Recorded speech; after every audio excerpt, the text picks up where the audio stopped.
నమస్కారం. ఈరోజు మనం ఒక ప్రత్యేకమైన ప్రయాణం చేయబోతున్నాం.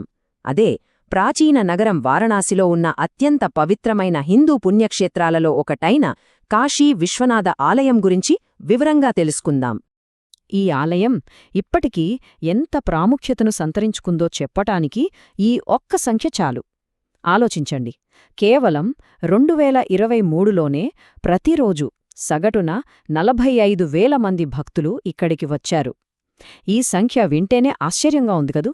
సరే, ఈ ఆలయం గురించి మనం ఏం తెలుసుకోబోతున్నామంటే, మొదటగా దీనికి ఆ పేరెలా వచ్చింది, ఆ తర్వాత దాని పౌరాణిక గాథ ఏంటి, దాని చరిత్రలో ఎదురైన సవాళ్లు, అలాగే ఆధునిక కాలంలో వచ్చిన మార్పుల వరకు ప్రతి అంశాన్ని స్టెప్ బై స్టెప్ చూద్దాం. మొదటగా ఆ పేరు దగ్గరికే వద్దాం.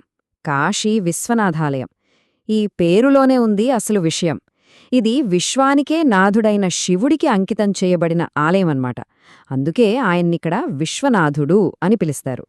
మరికొన్ని ముఖ్యమైన విషయాలు చూస్తే, ఈ ఆలయం మనందరికీ తెలిసినట్టు ఉత్తరప్రదేశ్లోని వారణాసిలో ఉంది. దీనికి అంత ప్రాముఖ్యత ఎందుకంటే, ఇది శివుడికి అత్యంత పవిత్రమైనవిగా భావించే 12 జ్యోతిర్లింగ క్షేత్రాలలో ఒకటి. అందుకే ఇది ఒక ప్రధాన హిందూ పుణ్యక్షేత్రంగా ప్రసిద్ధి చెందింది. సరే, జ్యోతిర్లింగ క్షేత్రం అన్నాం కదా, మరి అసలు ఈ ఆలయానికి ఇంత పవిత్రత రావడానికి కారణమేంటి?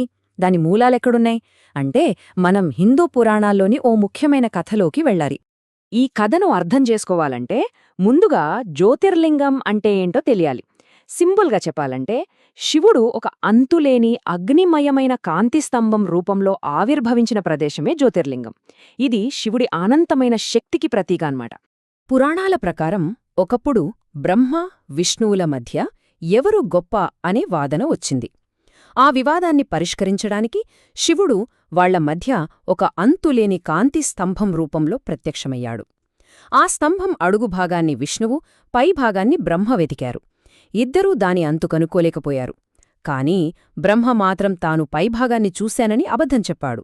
ఆ మోసానికి శివుడు బ్రహ్మను శపించాడు. ఆ మొదటి జ్యోతిర్లింగం ఆవిర్భవించిన పవిత్ర స్థలమే ఈ వారణాసి అని నమ్మకం. పౌరాణికంగా ఇంత గొప్ప చరిత్ర ఉన్న ఈ ఆలయం వాస్తవ చరిత్రలో మాత్రం ఎన్నో ఒడిదొడుకులను చూసింది. దాని కథ, విధ్వంసం, పునర్నిర్మాణాల మధ్య నడిచిన ఒక నిరంతర ప్రయాణం. చరిత్రకారిణి మాధురీ దేశాయ్ ఈ ఆలయం గురించి ఏమన్నారంటే, ఈ ఆలయ చరిత్రంతా కూల్చివేతలు, మళ్లీ కట్టడాల చుట్టూనే తిరుగుతోంది అని. ఇది అక్షరాలా నిజం. ఈ టైంలైన్ చూస్తే మనకు ఆ విషయం స్పష్టంగా అర్థమవుతుంది.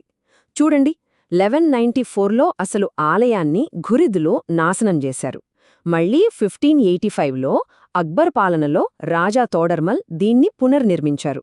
కానీ 1669లో ఔరంగజేబు ఆదేశాలతో ఆలయాన్ని మళ్లీ కూల్చివేశారు. ఆ తర్వాత 1780లో మరాఠా రాణి అహిల్యాబాయ్ హోల్కర్ దానికి పక్కనే ఉన్న స్థలంలో ఇప్పుడు మనం చూస్తున్న ఆలయాన్ని నిర్మించారు. ఒకే సైకిల్ పదే పదే రిపీట్ అయిందన్నమాట.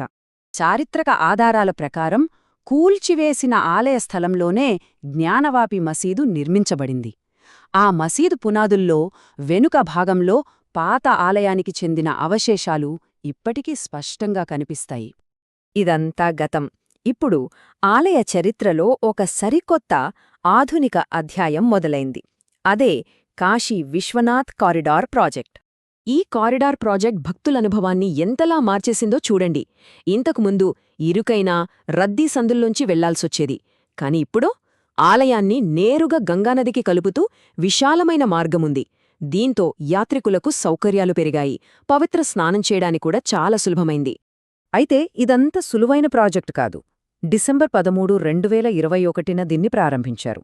ఈ క్రమంలో దాదాపు 1400 మంది నివాసితులకు, వ్యాపారులకు నష్టపరిహారమిచ్చి అక్కడ్నుంచి తరలించారు.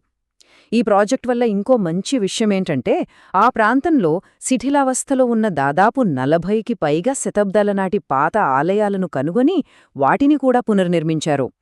ఈ కారిడార్ నిర్మాణం తర్వాత వచ్చిన మార్పు ఎంత పెద్దదో ఈ చార్ట్ చూస్తే అర్థమవుతుంది.